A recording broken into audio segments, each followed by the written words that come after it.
Uongozi wa klabu ya Young African Sports Club umeanza rasmi mazungumzo ya kina na wawakilishi wa kiungo mahiri wa kati Aje Basiala Amongo, ambaye kwa sasa anacheza timu ya FC St Eloi Lupopo ya Jamhuri ya Kidemokrasia ya Kongo.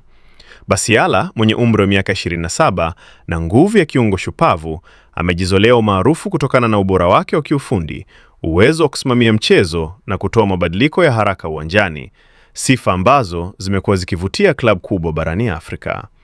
Mchezaji huyu ambaye alijiunga na St Eloi Lupopo kutoka Maniema Union mwaka jana amekuwa sehemu ya mipango ya klabu hiyo katika michuano ya ligi ya mabingwa Afrika CAF Champions League na mechi nyingi za ligi, akionyesha ustadi na kujitolea bila kuchoka.